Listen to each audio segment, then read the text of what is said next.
What's up, you guys? Welcome back to another Canine Performance podcast episode. I'm your host, Natalie Dopkins, and today's podcast episode is going to be about off-leash dogs and on-leash greetings. So this one was a pretty interesting one to delve into the comments on when I posted this on Instagram. So if you didn't know, most of the podcast topics that I am creating are actually posts that I had posted on Instagram for the day. And this is just more of a conversation, in-depth view into the topic that I had posted. And so this one is a very, very important one for a multitude of reasons. One of them being how incredibly dangerous this practice is, on-leash greetings, but then also how dangerous off-leash dogs can be.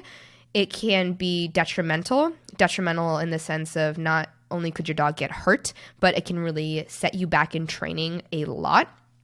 And then also it was interesting because it really led into a conversation about socialization, because the comment section on this post had a lot of questions from people that were asking, well, how do I socialize my dog then?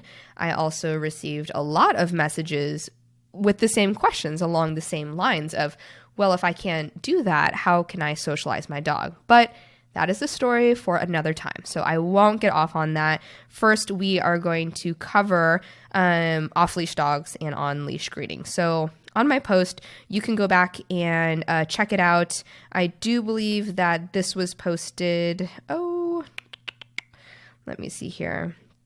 I'm actually not sure. I think it was February 25th, I believe, that this was posted, 25th, 26th. You'll be able to find it there on Instagram.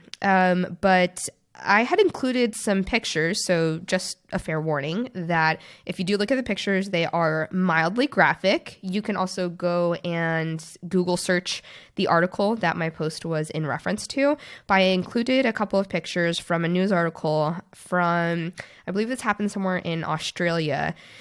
However, it was a story of a dog that was mauled to death. It was a little, oh gosh, why am I blanking on the word? But it was just a really small dog. And the dog that had killed this smaller dog that rushed up to them was the one that was on leash.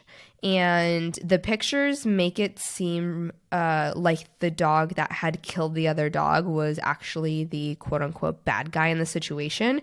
But if you look at the article, it presents a lot of really valuable information. And what had happened was this woman and her very young son were out walking with their dog, and there were several dogs, 3 of them, that had come up that were off leash and had rushed this dog that was on leash.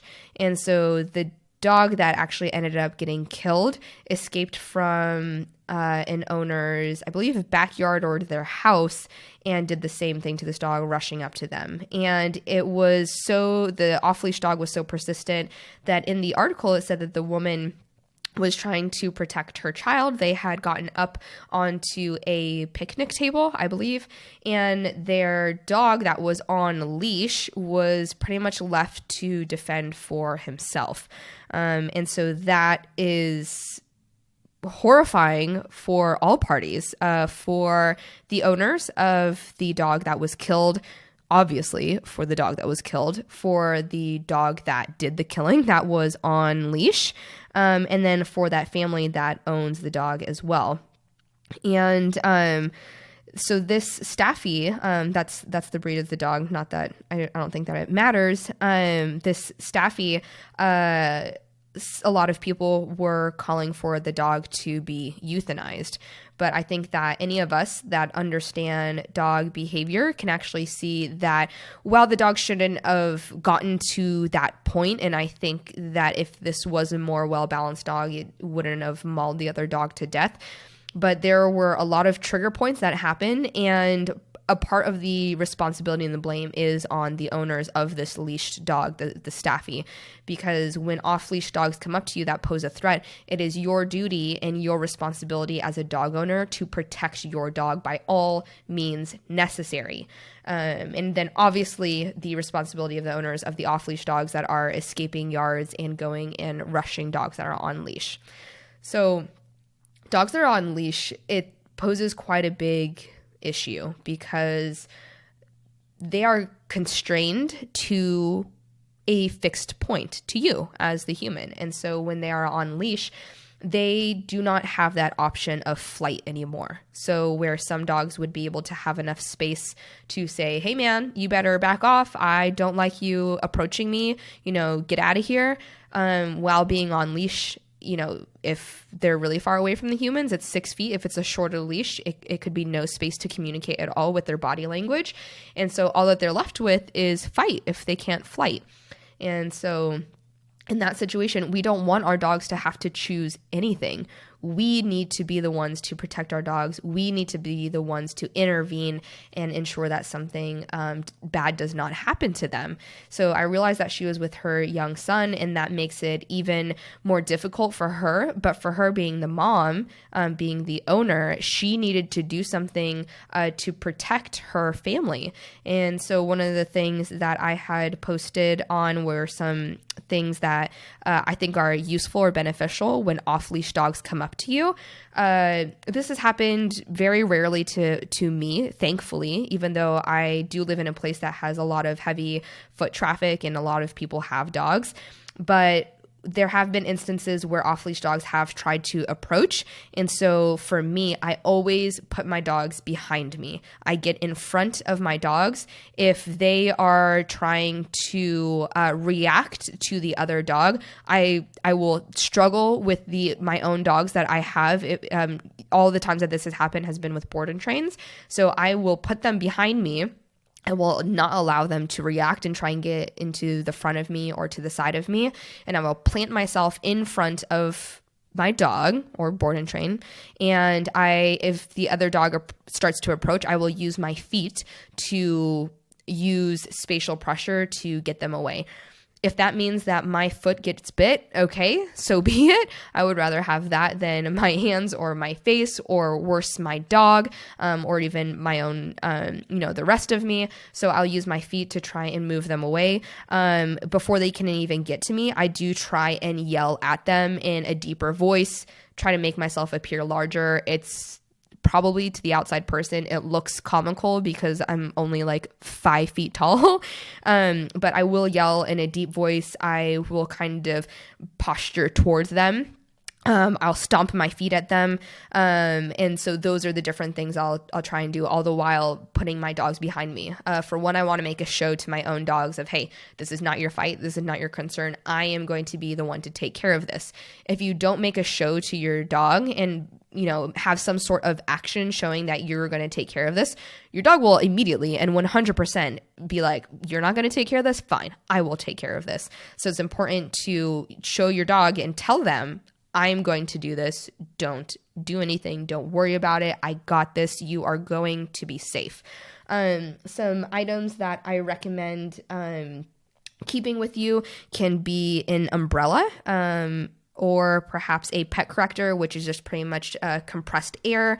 It could be pepper spray or even a collapsible baton as well.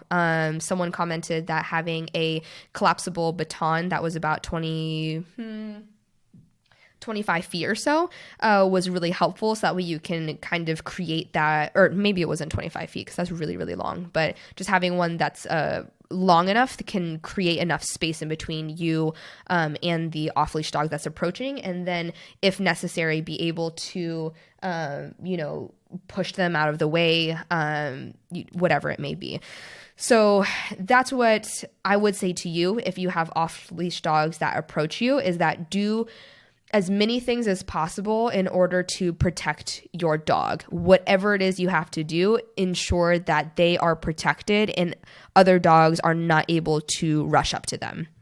So getting into the next item on the list is going to be on-leash greetings. So one of the things that is also very tragic about this is that the other dog that killed the other dog was the one that was on leash. And like I had already touched on, that's because that builds a lot of frustration from being restrained. You're on a leash. It takes away your options of fight or flight.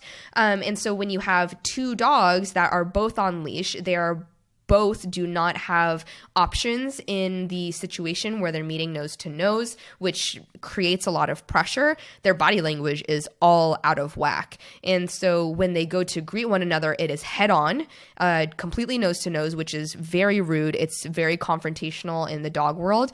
And they're usually straining to get to the other dog. And so they're, sometimes their front legs are up off the ground. Their neck is like postured forward. And that's just confrontational body language, and other dogs don't know how to read that. And so fights can quickly ensue when you have on-leash greetings. And what that can lead to is a very poor experience with your dog. And that poor experience can lead them to be fearful, reactive, aggressive. If you are working on training, if you're recovering from reactivity or aggression, it can really, really set you back. So it's really important to not have on-leash greetings. It's no way, shape, or form beneficial at all. I strongly recommend that people do not do nose to nose, nose to butt greetings, and especially when you are constrained on a leash. It's a recipe for disaster. Just do not do it. And so one of the things that I would recommend is that when someone goes to ask you of saying, hey, can we say hi? Being very upfront, blunt, and honest is going to be the best way to keep your dog safe. Of just saying, no, we do not do on-leash greetings, thank you, and simply walking away. You do not need to go into an in-depth explanation. If someone pushes you for that, remember this, you do not have to give an explanation. They are not entitled to that, and you do not have to do that. So you just simply say, nope, we don't do on-leash greetings, thank you, and then walk away. Or just, nope, thank you for asking. Or, nope, we are in training. Or if you do have a reactive or aggressive dog, just say, nope, my dog is reactive and does not like other dogs. My dog is aggressive and does not like other dogs. Whatever it may be, you need to get the point across clear. Don't feel like you need to waffle about on it of being like, oh, well, we would love to, but, I think it's best that we don't. Just be very clear and concise.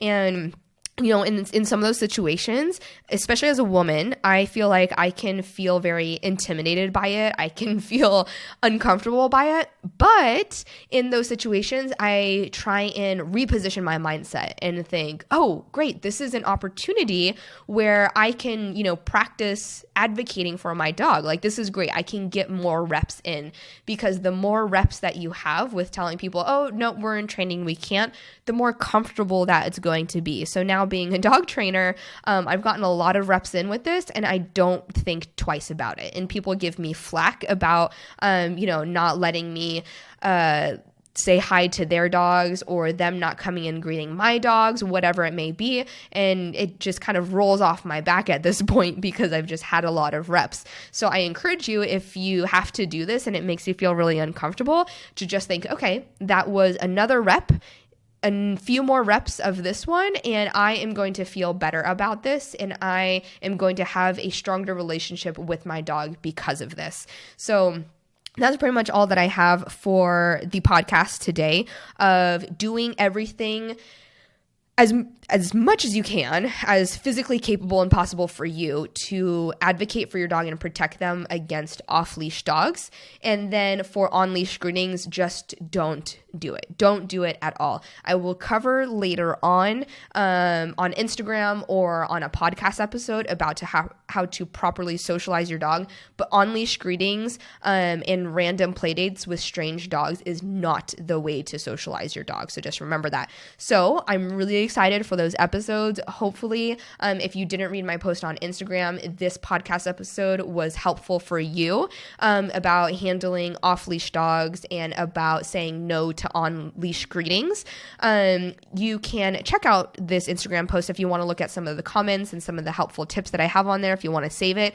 My Instagram handle is Canine Performance, CANINE_performance. You can find us on Facebook under the same name. And then you can find our podcast episode, obviously, anywhere that podcasts are hosted. So if you're listening to this and you found some great value and insight, and you have learned a lot from our podcast episodes and you've enjoyed it, I ask you if you could leave a review. It helps a lot to see what is good, what I can do more of, what I can do less of, so on and so forth. So thank you guys so much for listening to this podcast episode. See you in the next one.